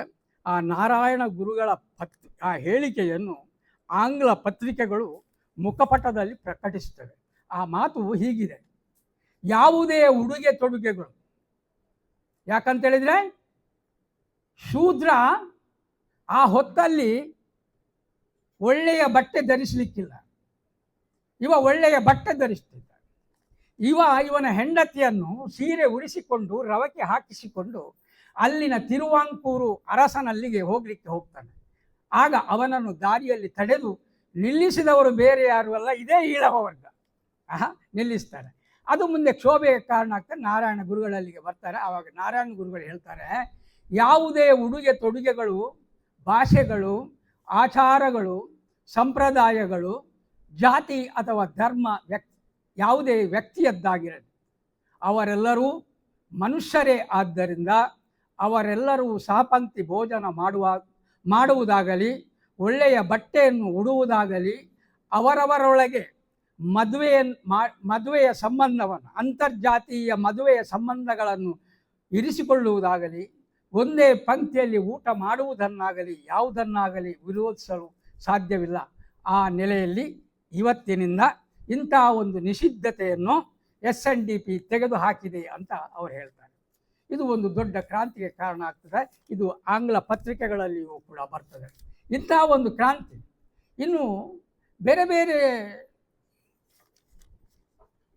ಬೇರೆ ರೀತಿಯಲ್ಲಿ ಧಾರ್ಮಿಕ ಅಲ್ಲದೆ ರಾಜಕೀಯ ಮತ್ತು ಧರ್ಮವನ್ನು ರಾಜಕೀಯದಲ್ಲಿ ಯಾವ ರೀತಿಯಲ್ಲಿ ಬೆರೆಸಬೇಕು ಎನ್ನುವಂಥದ್ದು ಮೊಟ್ಟ ಮೊದಲ ಬಾರಿಗೆ 1924ರಲ್ಲಿ ವಿಶ್ವಮಟ್ಟದ ಧಾರ್ಮಿಕ ಸಮ್ಮೇಳನ, ಅದು ಹಿಂದೂ ಧರ್ಮ ಸಮ್ಮೇಳನ ಅಲ್ಲ, ಧಾರ್ಮಿಕ ಸಮ್ಮೇಳನ. ಅದರಲ್ಲಿ ಎಲ್ಲ ಕ್ರೈಸ್ತರು, ಮುಸಲ್ಮಾನರು, ಬೇರೆ ಬೇರೆ ಧರ್ಮದ ವ್ಯಕ್ತಿಗಳು ಅಲ್ಲಿ ಇದ್ದರು. ಏನು ಹುಟ್ಟು ಸಾವು, ಉಪನಿಷತ್ತು ಹೇಳಿದ್ದೆ ನಾನು, ಹುಟ್ಟು ಸಾವುಗಳ ನಡುವಿನ ಅನಿವಾರ್ಯತೆಯ ಬದುಕು, ಅದಕ್ಕೆ ಯಾವ ಧರ್ಮವೂ ಇಲ್ಲ, ಬದುಕಿನ ಧರ್ಮವೇ ಬದುಕು, ಧಾರಣಾತ ಧರ್ಮ. ಆ ನೆಲೆಯಲ್ಲಿ 1924ರಲ್ಲಿ ಸರ್ವಧರ್ಮ ಸಮ್ಮೇಳನವನ್ನು ಕರೆಯುತ್ತಾರೆ. ಇದು ವಿಶ್ವಕ್ಕೆ ಒಂದು ದೊಡ್ಡ ಸಂದೇಶವನ್ನು ಕೊಡ್ತದೆ, ಸಾಮಾಜಿಕ ನೆಮ್ಮದಿಯನ್ನು ಕೊಡ್ತದೆ. ಇದು ಆದರೂ ಕೂಡ ಈ ಒಂದು ಧಾರ್ಮಿಕ ಸಮ್ಮೇಳನವನ್ನು ಕರೆಯಲಿಕ್ಕೆ ಮುಖ್ಯ ಕಾರಣ ಇಲ್ಲಿ ನಡೆದಂತಹ ವೈಕಂ ಚಳವಳಿ. ಈ ವೈಕಂ ಚಳವಳಿ ತಿರುವನಂತಪುರ ದೇವಸ್ಥಾನದಲ್ಲಿ, ಅದೇ ನಾನು ಆವಾಗ ಹೇಳಿದಾಗೆ ಎದುರಿನ ಮಾರ್ಗದಲ್ಲಿ ಈಳವರು ಅಥವಾ ಶೂದ್ರಾದಿ ಜಾತಿಗಳು ನಡೆಯಲಿಕ್ಕಿಲ್ಲ, ಇದನ್ನು ಸರಿಪಡಿಸಬೇಕು ಅಂತ ವೈಕಂ ಚಳವಳಿ ಆರಂಭವಾಗ್ತದೆ 1924. ಈ ಸಮ್ಮೇಳನ ಆದ ನಂತರ ಆವಾಗ ಮಹಾತ್ಮ ಗಾಂಧೀಜಿಯವರು ನಾರಾಯಣ ಗುರುಗಳನ್ನು ನೋಡಲಿಕ್ಕೆ ಬಯಸ್ತಾರೆ. ಇವರ ಆಶ್ರಮಕ್ಕೆ ನಾರಾಯಣ ಗುರುಗಳು ಬರ್ತಕ್ಕಂಥ ಸಮಯದಲ್ಲಿ ಎಲ್ಲ ಜನ ಸೇರ್ತಾರೆ. ನಾರಾಯಣ ಗುರುಗಳು ಬಂದು ಇಲ್ಲಿ ಬೇರೆ ಬೇರೆ ವಿಚಾರ ಮಂಥನ ಆಗ್ತದೆ. ಆಗ ನಾರಾಯಣ ಗುರುಗಳಿಗೆ, ಮಹಾತ್ಮ ಗಾಂಧೀಜಿಯವರಿಗೆ ಬಹಳ ಆಶ್ಚರ್ಯವಾಗ್ತದೆ. ಅವರು ಹೇಳ್ತಾರೆ, ಇಂತಹ ಒಂದು ಕ್ರಾಂತಿ ಬ್ರಿಟಿಷರ ವಿರುದ್ಧ ಆಗಬೇಕಿತ್ತು. ಇಂತಹ ಒಂದು ಸಮಗ್ರ ಕ್ರಾಂತಿ, ಸಂಘಟಿತ ಕ್ರಾಂತಿ ಬ್ರಿಟಿಷರ ವಿರುದ್ಧ ಆಗಬೇಕಿತ್ತು. ಬಹುಶಃ ಇಂಥದ್ದೇ ಒಂದು ಕ್ರಾಂತಿ 10 ಶತಮಾನಗಳ ಹಿಂದೆ ಆಗಬೇಕಿತ್ತು ಅಂತ ಮಹಾತ್ಮ ಗಾಂಧೀಜಿಯವರು ತನ್ನ ಹೇಳಿಕೆಯಲ್ಲಿ ಒಂದು ಇಂಟರ್ವ್ಯೂನಲ್ಲಿ ಹೇಳ್ತಾರೆ. ನಾವು ಇಲ್ಲಿ ಯೋಚನೆಯನ್ನು ಮಾಡಬೇಕು. ಇವತ್ತೇನು ಬೊಬ್ಬೆ ಹೊಡಿತಾರಲ್ಲ, ಇವರು ಮುಸಲ್ಮಾನರು, ಅವರು ಹಾಗೆ ಮಾಡಿದ್ರು, ಇವರು ಮಾಡಿದ್ರು, ದೇಶವನ್ನು ದೇವಸ್ಥಾನವನ್ನು ಲೂಟಿ ಮಾಡಿದ್ರು, ಹಾಗೆ ಹೀಗೆ ಅಂತ. ಬಹುಶಃ ಈ ದೇಶಕ್ಕೆ ಮುಸಲ್ಮಾನರ ಪ್ರವೇಶವಾಗುವಾಗ ಗಜನಿ ಮೊಹಮ್ಮದ್ ಸೋಮನಾಥ ದೇವಾಲಯಕ್ಕೆ 18 ಬಾರಿ ಆಕ್ರಮಣ ಮಾಡಿದಾಗ ಅವನೊಟ್ಟಿಗಿದ್ದದ್ದು ಎಷ್ಟು ಮಂದಿ, ನಾನು ನಿಮ್ಮ ಹತ್ರ ಹೇಳಿದ್ದೇನಂತ, ಅವನೊಟ್ಟಿಗಿದ್ದದ್ದು 60 ಮಂದಿ ಕಳ್ಳರು. ಅವ ಕದ್ದುಕೊಳ್ಳಿಕ್ಕೆ ಬಂದು ಯಾರು, ಗಜನಿ ಮೊಹಮ್ಮದ್. ಬೇರೆ ಏನು ಸಾಮ್ರಾಜ್ಯ ವಿಸ್ತರಣೆ ಮಾಡುವ ಆಶೆ ಅವನಿಗೆ ಇರಲಿಲ್ಲ. ಅವ 60 ಮಂದಿಯೊಂದಿಗೆ ಕದ್ದುಕೊಳ್ಳಿಕ್ಕೆ ಬಂದವ. ಅಲ್ಲಿ 600 ಮಂದಿ ಬ್ರಾಹ್ಮಣರಿದ್ರು ಸೋಮನಾಥ ದೇವಾಲಯದಲ್ಲಿ. 10 ಮಂದಿ ಒಬ್ಬೊಬ್ಬನನ್ನು ಹೀಗೆ ಇಟ್ಕೊಳ್ತಿದ್ರು. ಏನಾಗ್ತಿತ್ತು, ಬರ್ತಿದ್ರು ಅವ್ರು ಬರಲಿ. ಇವರೇನು ಮಾಡಿದ್ರು, ಅವರು ಅಲ್ಲಿ ಬರುವಾಗ ಇಲ್ಲಿ ದೇವಸ್ಥಾನದ ಖಜಾನೆದ್ದು ಹಣ ಮತ್ತು ಪುಸ್ತಕ ಹಿಡಿಯೋದು, ಓಡಿಕೊಂಡು ಹೋಗೋದು, ಅಡಗಿ ಕೂತ್ಕೊಳ್ಳೋದು. ಹೀಗೆ 18 ಬಾರಿ ಬಂದಾಗ 18ನೇ ಬಾರಿಗೆ ಇವನಿಗೆ ಜ್ಞಾನೋದಯ ಆಯ್ತಂತೆ. ಈ ಭಾರತದ ಈ ಹುಡುಗರು ಇವರೆಲ್ಲ ಓಡುವುದೇ ಜಾತಿ, ಆದ್ದರಿಂದ ಇನ್ನು ನಾವು ಇಲ್ಲಿ ನಿಲ್ಲುವುದೇ ಒಳ್ಳೆಯದು ಅಂತ ಅಲ್ಲಿಯೇ ನಿಂತು ತನ್ನ ಒಬ್ಬ ಯುವ ಸೇವಕನನ್ನು ಅಲ್ಲಿ ಅಧಿಕಾರಿಯನ್ನಾಗಿ ನೇಮಿಸ್ತಾನೆ. ಇಂತಹ ಒಂದು ಪರಿಸ್ಥಿತಿ. ಹಾಗಾದರೆ ಅದೇ ಮುಂದುವರೆದುಕೊಂಡು ಹೋದ್ದಲ್ಲ. 10 ಮಂದಿ ಒಬ್ಬನನ್ನು ಹಿಡಿದು ನಿಲ್ಲಿಸ್ತಿದ್ರು ಕೂಡ ಅವರ ಆಕ್ರಮಣ ಮಾಡಲಿಕ್ಕೆ ಸಾಧ್ಯವಿರಲಿಲ್ಲ. ಇಂಥ ಒಂದು ಪರಿಸ್ಥಿತಿ ನಮ್ಮದಾಗಿತ್ತು. ಬಹುಶಃ ಇಂಥ ಒಂದು ಸಂಘಟನೆ ಬೇಕು ಅಂತ. ಆ ನಂತರ ರವೀಂದ್ರನಾಥ್ ಠಾಗೂರರು ಮೊಟ್ಟ ಮೊದಲ ಬಾರಿಗೆ ಕೇರಳವನ್ನು ಹುಚ್ಚರ ಸಂತೆ ಅಂತ ಕರೆದವರು ರವೀಂದ್ರನಾಥ್ ಠಾಗೂರ್. ಅವರು ಬರ್ತಾರೆ. ಅವರಿಗೂ ಕೂಡ ಆಶ್ಚರ್ಯ ಆಗ್ತದೆ. ಮುಂದೆ ವಿನೋಬಾ ಭಾವೆಯವರು ಭೂದಾನ ಚಳವಳಿಯನ್ನು ಆರಂಭಿಸ್ತಾರೆ. ಆ ವಿನೋಬಾ ಭಾವೆಯವರ ಭೂದಾನ ಚಳವಳಿಗೆ ಪ್ರಮುಖ ಸ್ಫೂರ್ತಿಯೇ ನಾರಾಯಣ ಗುರುಗಳ ಚಿಂತನೆ ಮತ್ತು ನಾರಾಯಣ ಗುರುಗಳ ಸಾಮಾಜಿಕ ಹೋರಾಟ. ಈಗ ಬೇರೆ ಬೇರೆ ಜನರು ಬಂದು ಈ ವೈಕಂ ಚಳವಳಿಯ ಸಂದರ್ಭದಲ್ಲಿ ನಾರಾಯಣ ಗುರುಗಳನ್ನು ಕಾಣ್ತಾರೆ. ಮುಂದೆ ಇದೇ ವೈಕಂ ಚಳವಳಿ ಫಿಟ್ ಇಂಡಿಯಾ ಚಳವಳಿಗೆ ಒಂದು ಸ್ಫೂರ್ತಿಯನ್ನು ಕೊಡ್ತದೆ. ಇಂಥ ಒಬ್ಬ ಮಹಾನ್ ಮೇಧಾವಿಯನ್ನು ನಾವು ಮಹಾನ್ ಮೇಧಾವಿ ಯಾವ ಸಿದ್ಧಾಂತವನ್ನು ಕೇರಳದಲ್ಲಿ ಅಂದು ಹಾಕಿದರೋ ಅದೇ ಸಿದ್ಧಾಂತ ಬಹುಶಃ ವರ್ತಮಾನ ತುಳಿತಕ್ಕೊಳಗಾದಂಥ ವರ್ಗ ಏನುಂಟು ಆ ವರ್ಗಕ್ಕೆ ಒಂದು ಸ್ಫೂರ್ತಿಯಾಗಿದೆ. ಆದರೆ ಏನು ಮಾಡೋಣ, ವರ್ತಮಾನದಲ್ಲಿ ಏನಾಗಿದೆ, ನಾರಾಯಣ ಗುರುಗಳು ಧರ್ಮವನ್ನು ನಿನ್ನ ಬದುಕಿಗೆ ಪೂರಕವಾಗಿ ನೀನು ನಡೆಸು, ನಿನ್ನ ಬದುಕಿಗೆ ಪೂರಕವಾಗಿ ನೀನು ಧರ್ಮವನ್ನು ಆಚರಿಸು, ವಿದ್ಯೆಯನ್ನು ನಿನ್ನ ಬದುಕಿಗೆ ಪೂರಕವಾಗಿ ಆಚರಿಸು ಅಂತ ನಾರಾಯಣ ಗುರುಗಳು ಹೇಳಿದರೆ ನಾವೇನು ಮಾಡ್ತೇವೆ, ನಾವು ದೇವಸ್ಥಾನವನ್ನು ಕಟ್ಟಿ ನಾವು ಆಸ್ಪತ್ರೆ ಕಟ್ಟಲಿಕ್ಕೆ ಹೋಗೋದಿಲ್ಲ. ನಮ್ಮವರದ್ದು ಉಂಟಾ, ಶೂದ್ರರದ್ದು ದೇವಸ್ಥಾನ ಆಸ್ಪತ್ರೆ ಉಂಟಾ, ಶೂದ್ರರ ಇಂಜಿನಿಯರಿಂಗ್ ಕಾಲೇಜ್ ಉಂಟಾ, ಶೂದ್ರರ ಮೆಡಿಕಲ್ ಕಾಲೇಜ್ ಉಂಟಾ? ಇಲ್ಲ, ಎಲ್ಲ ಒಂದು ವರ್ಗದ್ದು. ಯಾಕೆ? ಒಬ್ಬ ಶೂದ್ರ ಒಂದು ವರ್ಗ, ಶೂದ್ರರ ಒಂದು ಸಂಘಟನೆ, ಒಂದು ಸರಕಾರಿ ಮೆಡಿಕಲ್ ಕಾಲೇಜನ್ನು ಮಾಡ್ತಿದ್ರೆ ಇವತ್ತು ಈಗ ಎಷ್ಟು ಗೊತ್ತಿಲ್ಲ ನನಗೆ, ಮುಂಚೆ 15 ಫ್ರೀ ಸೀಟ್ ಇತ್ತು. ಒಂದು ದಿವಸ ವರ್ಷಕ್ಕೆ ಒಂದು 15 ಮಂದಿ ಶೂದ್ರರಾದರೂ ಕೂಡ ಒಂದು ವೈದ್ಯರಾಗ್ತಿದ್ರಲ್ಲ. ಈಗ ಕೆಲವು ವೈದ್ಯರಿದ್ದಾರೆ, ಅದು ಕೂಡ ಯಾರು CET ತಂದಾಗ ಒಂದು 5 ವರ್ಷ, ಅದೇ ನಾನು ಆವಾಗ ಹೇಳಿದಲ್ಲ, 15 ಲಕ್ಷದಲ್ಲಿ ಒಂದು ಮಹಿಳೆ MD ಮಾಡಿದರು. ನಮ್ಮ ಊರಿನಲ್ಲಿ 5 ಮಂದಿ ಹೆಣ್ಣು ಮಕ್ಕಳು ವೈದ್ಯರಿದ್ದಾರೆ. ಆದರೆ ಮೊನ್ನೆ CETಗೆ ಕೂಡ ತಿದ್ದುಪಡಿ ತಂದರು. ವೈದ್ಯಕೀಯ ಶಿಕ್ಷಣವನ್ನು CETಯಿಂದ ತೆಗೆದು ನೀಟಿಗೆ ಹಾಕಿದ್ರು. ಯಾಕೆ? ನೀಟಿಗೆ ಹಾಕಿದರೆ ಅಷ್ಟು ಸುಲಭ ಆಗುವುದಿಲ್ಲ, ರಾಷ್ಟ್ರ ಮಟ್ಟದಲ್ಲಿ ಸೀಟು ಹೋಗಬೇಕು, ಬೇರೆ ಬೇರೆ ವ್ಯವಸ್ಥೆ ಉಂಟು. ಯಾಕೆ ಮಾಡಿದ್ರು ಅಂತೇಳಿದರೆ, ಯಾವ ಮನುವಾದಿ ಚಿಂತನೆ ಶೂದ್ರಮಕ್ಷರ ಸಂಯುಕ್ತಂ ದೂರತಃ ಪರಿವರ್ಜಯೇತ್ ಎಂದಿತೋ, ಈ ಶಿಕ್ಷಣದಿಂದ CETಯಿಂದ ಈ ಶೂದ್ರರು ಶಿಕ್ಷಣವನ್ನು ಪಡೆದರೆ ನಮಗೆ ಯಾವತ್ತೂ ಅಪಾಯ ಉಂಟು. ಆದ್ದರಿಂದ ಶೂದ್ರರಿಗೆ ಶಿಕ್ಷಣ ಸಿಗಲಿಕ್ಕೆ ಬಾರದು ಅಂತ ಹೇಳಿ CETಯಿಂದ ಶಿಕ್ಷಣವನ್ನು ತೆಗೆದು ನೀಟಿಗೆ ಕೊಟ್ಟರು. ನಾವೇನು ಮಾಡಿದೆವು? ಅಲ್ಲಿಗೆ ಕಡ್ಡಿ ಹಾಕಿಕೊಂಡು ಕೂತ್ಕೊಂಡು, ಅಯ್ಯೋ ಈ ಸರ್ತಿ CET ಡಿಜ್ಜಿಗೆತ್ತ ನಮ್ಮ ಮಗಲಿಗೆ ಸ್ವಲ್ಪ 90% ಆಯ್ತು, ಸೀಟ್ ಸಿಕ್ಕಿದ್ವಿ. ನಮ್ಮಲ್ಲೇ ಉದಾಹರಣೆ ಉಂಟು. ನನ್ನ ಮಿಸ್ಸಸ್ಸಿನ ತಂಗಿಯ ಮಗಳು, ಅವಳು 99.5%, ಅವಳಿಗೆ ಎಲ್ಲಿ ಬಿಹಾರ ಆಚೆ ಎಲ್ಲೋ ಸೀಟ್ ಸಿಕ್ಕಿತ್ತು. ಏನು ಮಾಡೋದು? ಏನು ಮಾಡಲಿಕ್ಕೆ ಆಗಲಿಲ್ಲ. ಕಡೆಗೆ ಅವ ಯೋಚನೆ ಮಾಡಿದ, ಅವ ಸ್ವಲ್ಪ ನನ್ನ ಹಾಗೆ ತಾಪತ್ರಯ ಪುರುಷ. ಇಜ್ಜಿ ಮಲ್ಲಜ್ಜಿ ಬಾವೇರೆ ಇಂಜಿನಿಯರ್ ಅಂಡ್ ಕೂಡಲೇ 35,000 ಸಂಬಳ ದಿಕ್ಕೊಂಡತ್ತ, ಒಂದು MBBS ಮಲ್ತನ ಕೂಡ MD ಮಲ್ಪಡಿ ಎರಡವಲ್ತಿದ್ದಾಳೆ. ಅವ ವಿಷಯ ಇಂಥ ಒಂದು ಸಾಮಾಜಿಕ ವ್ಯವಸ್ಥೆ ಇವತ್ತುಂಟು. ನಾರಾಯಣ ಗುರುಗಳು ಅದನ್ನೇ ಹೇಳಿದರು, ಶಿಕ್ಷಣ ಒಂದು ಸಾಮಾಜಿಕ ವ್ಯವಸ್ಥೆಯಾಗಿರಬೇಕು. ಆದರೆ ಇವತ್ತು ಶಿಕ್ಷಣ ಆರ್ಥಿಕ ವ್ಯವಸ್ಥೆ ಅಡಿಯಲ್ಲಿ ಬಂದಿದೆ. ಇಂಥ ಒಂದು ಪರಿವರ್ತನೆ ನಮ್ಮ ಸಮಾಜಕ್ಕೆ ಆಗಬೇಕು. ಆದ್ದರಿಂದ ನಾವು ಈ ಬೇರೆ ಬೇರೆ ರೀತಿಯಲ್ಲಿ ನಾರಾಯಣ ಗುರುಗಳ ತತ್ವ ಸಿದ್ಧಾಂತಗಳನ್ನು ಇವತ್ತು ನಾವು ಅಳವಡಿಸಿಕೊಳ್ಳಬೇಕಾದ್ದು ಇಂದಿನ ಆದ್ಯತೆಯಾಗಿದೆ. ನಾವು ಮುಖ್ಯವಾಗಿ ನಾರಾಯಣ ಗುರುಗಳ ಬದುಕನ್ನು ನಾವು ಎಲ್ಲಿ ಆದರ್ಶವಾಗಿರಿಸಬೇಕು ಅಂತ ಹೇಳಿದರೆ,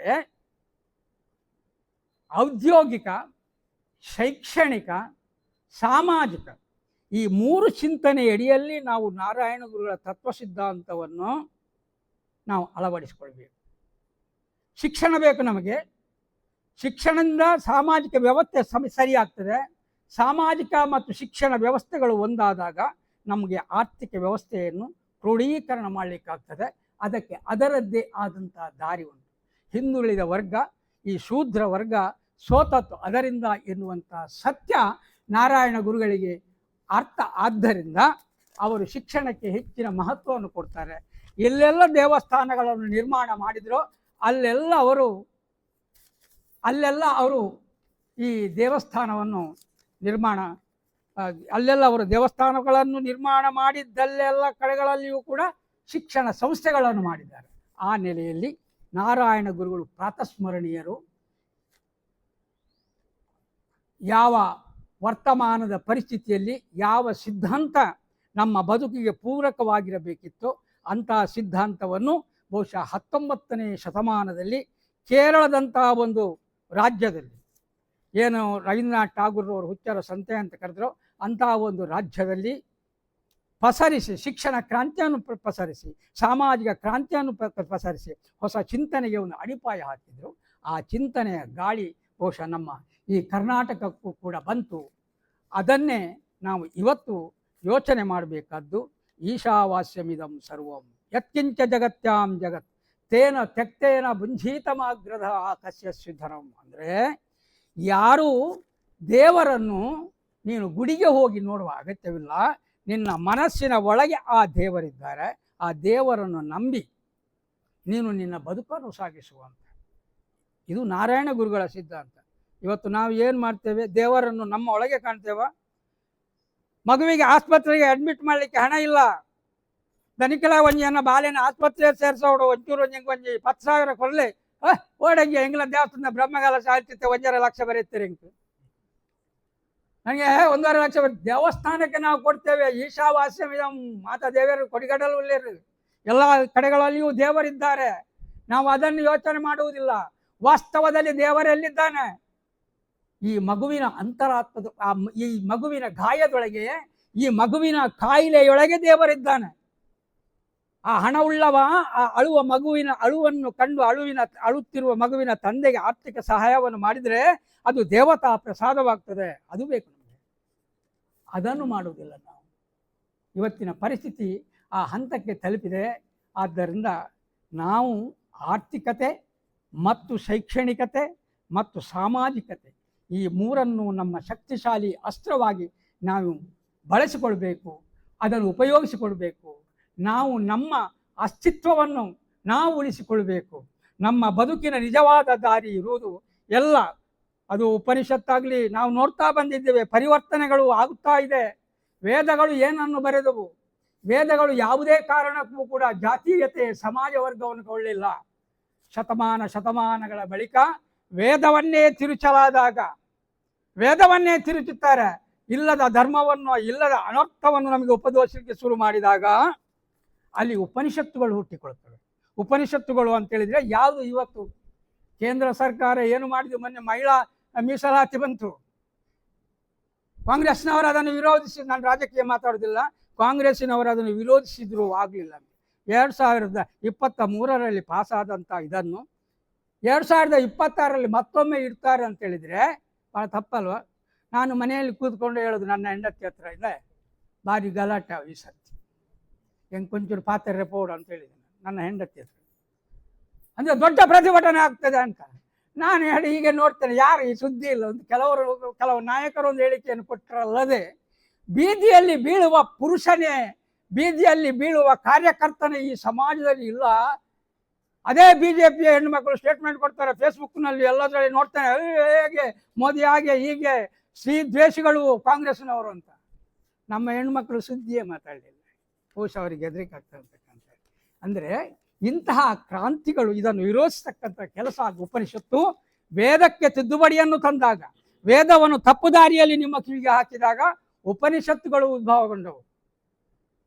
ಈಶಾವಾಸ್ಯೋಪನಿಷತ್ತು ಆದಿಗಳು ಹುಟ್ಟಿಕೊಂಡು ಹೇಳ್ತವೆ ಏನು, ಯಾರು ಈ ವೇದ ಉಪನಿಷತ್ತುಗಳು ಸತ್ಯವನ್ನು ನಮ್ಮ ಮುಂದೆ ಇಡ್ತಾರೆ, ವೇದಗಳಲ್ಲಿ ಏನುಂಟು ಅದನ್ನು ತಿದ್ದುಪಡಿ ಮಾಡಿ ಸುಳ್ಳು ನಮಗೆ ವರ್ತಮಾನ ಕೊಡ್ತಾರಂತ 12 ಉಪನಿಷತ್ತುಗಳು ಪ್ರತಿಪಾದಿಸ್ತವೆ.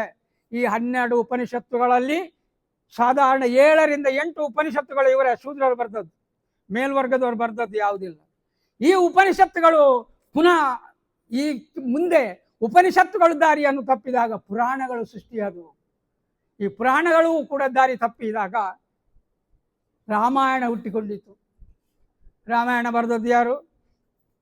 ಒಬ್ಬ ಕಾಡು ಕಿರಾತ. ಅಲ್ಲಿಂದ ಮುಂದೆ ರಾಮಾಯಣವನ್ನು ಅದನ್ನು ತಪ್ಪು ದಾರಿ ಎಳೆಯಲಾಯಿತು. ಅದನ್ನು ತಪ್ಪು ದಾರಿ ಎಳೆದಾಗ ಹೇಗೆ ಶಂಭೂಕನನ್ನು ರಾಮ ಕೊಂದ ಅಂತ. ವಾಸ್ತವದಲ್ಲಿ ಶಂಭೂಕನನ್ನು ರಾಮ ಕೊಲ್ಲಿಲ್ಲ. ಮೂಲ ವಾಲ್ಮೀಕಿ ಇದರಲ್ಲಿ ಇಲ್ಲ. ಅದು ಎಷ್ಟೆಂತ ರಾಮಾಯಣದಲ್ಲಿ ಏನೆಲ್ಲ ಇದೆ, ಮೀನು ತಿನ್ಲಿಕ್ಕಿಲ್ಲ, ರಾಮ ಮೀನು ತಿರ್ಲಿಲ್ಲ, ರಾಮ ಮೀನು ತಿರ್ಲಿಲ್ಲ ಅಂತ. ಇಲ್ಲಿ ಎಲ್ಲಿಯೋ ಒಂದು ಕಡೆಯಲ್ಲಿ ನೋಡಿದೆ,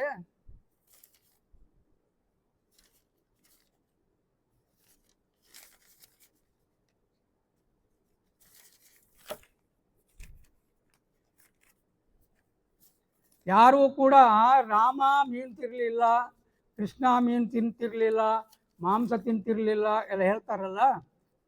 ನೋಡಿ ಇಲ್ಲಿ ಉಂಟು. ತೌ ತತ್ರ ಹತ್ವಾ ಚತುರೋ ಮಹಾಮೃಗಾನ್, ತೌ ತತ್ರ ಹತ್ವಾ ಚತುರೋ ಮಹಾಮೃಗಾನ್ ವರಾಹಭ್ರಷ್ಟಂ ರಸತಂ ಮಹಾರುರುಂ ಆದಾಯ ಮೇದ್ಯಂ ತ್ವರಿತಂ ಬುಭುಕ್ಷಿತಂ ಆದಾಯ ಮೇದಂ ತ್ವರಿತಂ ಬುಭುಕ್ಷಿತಂ ವಾಸಾಯ ಕಾಲೇ ಯಯತುರ್ ವನಸ್ಪತಿಂ. ಅಂದರೆ ಹಸಿವಿನಿಂದ ರಾಮ, ಇದು ಎಲ್ಲಿಂಟು? ವಾಲ್ಮೀಕಿ ರಾಮಾಯಣದ 52ನೇ ಭಾಗ 102ನೇ ಶ್ಲೋಕದಲ್ಲಿ ಹೇಳ್ತದೆ, ಹಸಿವಿನಿಂದ ರಾಮ ಲಕ್ಷ್ಮಣರು ಬೇಟೆಯಾಡಿ ಹಂದಿ, ಋಷ್ಯಪ್ರಾಣಿ ಅಂದರೆ ಬಿಳಿಪಾದದ ಗಂಡು ಹುಲ್ಲೆ, ಚುಕ್ಕೆ ಜಿಂಕೆ ಮೊದಲಾದ ಪ್ರಾಣಿಗಳನ್ನು ಕೊಂದು ಅದರಿಂದ ಮಾಂಸವನ್ನು ಆಯ್ದು ಉಣಬಡಿಸಿ ಉಂಡು ಮಲಗಲಿಕ್ಕಾಗಿ, ರಾತ್ರಿಯನ್ನು ಕಳೆಯಲಿಕ್ಕಾಗಿ ಮರದ ಬುಡದಲ್ಲಿ ಹೋಗ್ತಾರೆ, ಮರದ ಬುಡಕ್ಕೆ ಹೋಗ್ತಾರೆ.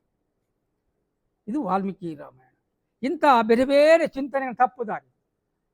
ಅದೇ ರಾಮ ಅವರನ್ನು ಕೊಂದದ್ದು. ಹೀಗೆ ರಾಮಾಯಣಕ್ಕೂ ಕೂಡ ಇವರು ತಪ್ಪುದಾರಿಯನ್ನು ಕೊಟ್ಟಾಗ ಮುಂದೆ ಮಗವೀರನೊಬ್ಬ ಮಹಾಭಾರತವನ್ನು ಬರೀತಾನೆ. ಮಹಾಭಾರತವು ಕೂಡ ದಾರಿ ತಪ್ಪಿತು. ಮಹಾಭಾರತವು ದಾರಿ ತಪ್ಪಿದಾಗ ಎಲ್ಲಿಗೋಯ್ತು? ನಮಗೆ ಇತಿಹಾಸದಲ್ಲಿ ಸಿಗುವಂಥದ್ದು ಮೌರ್ಯಾಸ್, ಅವರಿಗಿಂತ ಮುಂದೆ ನಂದ ಸಾಮ್ರಾಜ್ಯದ ಇತಿಹಾಸ ನಮಗೆ ತಿಳಿಯುತ್ತದೆ. ಇವರೇ ನಂದ ಸಾಮ್ರಾಜ್ಯ, ಅದು ಒಂದು ಕೆಲವರು ಬ್ರಾಹ್ಮಣ ಸಾಮ್ರಾಜ್ಯ ಅಂತ ಹೇಳ್ತಾರೆ. ವಾಸ್ತವದಲ್ಲಿ ಅದು ಬ್ರಾಹ್ಮಣ ಶೂದ್ರ ಸಾಮ್ರಾಜ್ಯ. ನಂದರು ಬ್ರಾಹ್ಮಣರು. ಅಲ್ಲಿ ಅವರ ವಿರುದ್ಧ ಒಬ್ಬ ಬ್ರಾಹ್ಮಣನೇ ನಿಂತು ಒಬ್ಬ ಶೂದ್ರನನ್ನು ಅಧಿಕಾರಕ್ಕೆ ತಗ್ತಾನೆ. ಮೌರ್ಯ ಅವ ಮಡಿವಾಳ, ಅವನನ್ನು ಆ ಹುಡುಗನನ್ನು ಅಧಿಕಾರಕ್ಕೆ ತರ್ತಾರೆ. ಬೇರೆ ಬೇರೆ ರೀತಿಯಲ್ಲಿ ಅವನ ಜಾತಿಯನ್ನು ಹೇಳ್ತಾರೆ. ಚಂದ್ರಗುಪ್ತನದ್ದು ಅವನ ಅಧಿಕಾರವನ್ನು, ಅವನನ್ನು ರಾಜನನ್ನಾಗಿ ಮಾಡ್ತಾರೆ. ಈಗ ಏನಾಯಿತು? ಅಲ್ಲಿ ಪುನಃ ಕ್ರಾಂತಿ ಆಯಿತು. ಅಲ್ಲಿ ಕ್ರಾಂತಿ ಆದಾಗ ಈ ಒಂದು ಕ್ರಾಂತಿ ಏನಾಯಿತು? ಅಲ್ಲಿ ಜೈನಿಸಮ್ ಮತ್ತು ಬುದ್ಧಿಸಮ್ ಆಕ್ರಮಣವಾಗ್ತದೆ. ಅಲ್ಲಿ ಪುನಃ ಅದರ ವಿರುದ್ಧ ಪುನೊಂದು ವರ್ಗ ಹುಟ್ಟಿಕೊಂಡಿತ್ತು. ಯಾವುದು? ವರ್ಧನಾಸ್. ಮೌರ್ಯರ ವಿರುದ್ಧ ಗುಪ್ತಾಸ್, ಮೌರ್ಯರ ವಿರುದ್ಧ ಗುಪ್ತಾ ಬಂತು. ಗುಪ್ತರ ನಂತರ ಮೌರ್ಯ ಬಂತು. ಇದು ಒಂದಕ್ಕೊಂದು ಜಗಳ ಮಾಡಿ ಧರ್ಮದ ವಿಚಾರವಾಗಿಯೇ ಜಗಳವಾದದ್ದು. ಈ ಧರ್ಮದ ವಿಚಾರವಾಗಿಯೇ ಜಗಳ ಆಗಿ ಗುಪ್ತರು ಬಂದರು. ಗುಪ್ತರ ನಂತರ ಮೌರ್ಯರು ಬಂದರು. ಈ ಎಲ್ಲ ವರ್ಗಗಳನ್ನು ಕೂಡ ಕಂಟ್ರೋಲ್ ಮಾಡಿದ್ಯಾರು? ಪುರೋಹಿತಶಾಹಿ ವ್ಯವಸ್ಥೆ ಪ್ರತಿಯೊಂದು. ಆ ನಂತರ ಮುಸಲ್ಮಾನರು ಬಂದರು. ಮುಸ್ಲಿಂ ಸಾಮ್ರಾಜ್ಯವಾಯಿತು. ಮುಸ್ಲಿಂ ಸಾಮ್ರಾಜ್ಯದ ಪ್ರಮುಖ ಹುದ್ದೆಗಳಲ್ಲಿ ಇದ್ದವರೆಲ್ಲ ಬ್ರಾಹ್ಮಣರೇ ಎಲ್ಲ. ಆ ನಂತರ ಈಗ ವರ್ತಮಾನ ಪ್ರಜಾಪ್ರಭುತ್ವ ಬಂತು ನಮ್ಮ ದೇಶಕ್ಕೆ. 1957 8ನೇ ಇಸವಿಯಲ್ಲಿ ಒಬ್ಬನೇ ಒಬ್ಬ ಶೂದ್ರ IAS ಆಫೀಸರ್ ಇರಲಿಲ್ಲ. ಒಬ್ಬನೇ ಒಬ್ಬ ಈ ದೇಶದಲ್ಲಿ ಒಬ್ಬನೇ ಒಬ್ಬ IAS ಕಲಿತವ ಆಫೀಸರ್ ಸರ್ಕಾರದಲ್ಲಿ ಇರಲಿಲ್ಲ. ಆದರೆ ಈಗ ಅಂತಹ ಒಂದು ಅವಕಾಶಗಳು ಮೂಡಿ ಬಂದಿದೆ, ಈಗ ಇದ್ದಾರೆ. ಅಂದರೆ ಅಂದಿನಿಂದ ಇಂದಿನವರೆಗೆ, ಆವತ್ತಿನಿಂದ ಇವತ್ತಿನವರೆಗೆ ಯಾವುದು ಈ ವರ್ಗ, ತುಳಿತಕ್ಕೊಳಗಾದಂಥ ವರ್ಗ ಮತ್ತು ಮೇಲ್ವರ್ಗ ಅಂದರೆ ಪುರೋಹಿತಶಾಹಿ ವ್ಯವಸ್ಥೆ ಮತ್ತು ಶೂದ್ರಶಾಹಿ ವ್ಯವಸ್ಥೆಯ ನಡುವಿನ ಸಂಘರ್ಷ, ಇದನ್ನೇ ನಾರಾಯಣ ಗುರುಗಳು ಪ್ರತಿಪಾದನೆ ಮಾಡಿ ಈ ವರ್ಗದ ವಿರುದ್ಧ ನಿಲ್ಲತಕ್ಕಂತಹ ಒಂದು ಶಕ್ತಿಯನ್ನು ಕೊಟ್ಟದ್ದು ನಾರಾಯಣ ಗುರುಗಳು. ಹೀಗೆ ಬೇರೆ ಬೇರೆ, ಅದಕ್ಕೆ ಒಂದು ಉದಾಹರಣೆ ಅದೇ ನಾನು ಆವಾಗ ಹೇಳಿದ ವೈಕಂ ಚಳವಳಿ. ಇಂಥ ಒಂದು ಮಹತ್ತರ ಶಕ್ತಿಶಾಲಿ ಕ್ರಾಂತಿಕಾರಿ ಪುರುಷ ಇವತ್ತು ಬಹುಶಃ ನಮ್ಮ ಪ್ರಜಾತಂತ್ರ ವ್ಯವಸ್ಥೆಯಲ್ಲಿ ಅಡಿಯಲ್ಲಿ ಬಹುಶಃ ನಾರಾಯಣ ಗುರುಗಳ ಸಾಧನೆ, ತತ್ವ ಸಿದ್ಧಾಂತಗಳು ಎಲ್ಲರೂ ಸ್ವೀಕರಿಸಬಹುದಾದಂತಹ ಮೇಲ್ವರ್ಗ ಕೆಳವರ್ಗ ಅರ್ಥಾತ್ ಬ್ರಾಹ್ಮಣ ವರ್ಗ ಶೂದ್ರ ವರ್ಗ ಸ್ವೀಕರಿಸಬಹುದಾದಂಥ ಒಂದು ಕ್ರಾಂತಿಕಾರಿ ದಾರಿಯನ್ನು ವರ್ತಮಾನದ ಪ್ರಪಂಚ ಅರ್ಥಾತ್ ಪ್ರಜಾಪ್ರಭುತ್ವಕ್ಕೆ ಹಾಕಿಕೊಟ್ಟವರು ಬ್ರಹ್ಮಶ್ರೀ ನಾರಾಯಣ ಗುರುಗಳು. ಇವತ್ತಿನ ಸರ್ಕಾರ ಬಹುಶಃ ಆಳುವವರು ಇಂಥ ಅವರ ಹಾಕಿದಂಥ ದಾರಿ ಏನುಂಟು ಅದನ್ನು ಅನುಕರಿಸಬೇಕು. ಅದರಿಂದ ಬಹುಶಃ ಸಾಮಾಜಿಕ ಮೌಢ್ಯಗಳು ದೂರವಾಗಿ ಸಾಮಾಜಿಕ ವ್ಯವಸ್ಥೆ ಸುಭದ್ರಗೊಳ್ಳುತ್ತದೆ ಅಂತ ಹೇಳ್ಕೊಂಡು ಬಹುಶಃ ನಾರಾಯಣ ಗುರುಗಳ ಬದುಕಿನ ಇತಿಹಾಸವನ್ನು ನನ್ನಿಂದ ಹೇಳಲಿಕ್ಕಾಗಲಿಲ್ಲ. ಮುಂದೊಮ್ಮೆ ಅವಕಾಶಗಳು ಸಿಕ್ಕಿದಾಗ ಇದನ್ನೆಲ್ಲ ಹೇಳುವ ಅಂಥೇಳಿ ಈ ಒಂದು ಅವಕಾಶಕ್ಕಾಗಿ ಅಭಿವಂದನೆ ಸಲ್ಲಿಸ್ತಾ ಮಾತನ್ನು ಮುಗಿಸುತ್ತಿದ್ದೇನೆ. ಜೈ ಹಿಂದ್, ಜೈ ಕರ್ನಾಟಕ.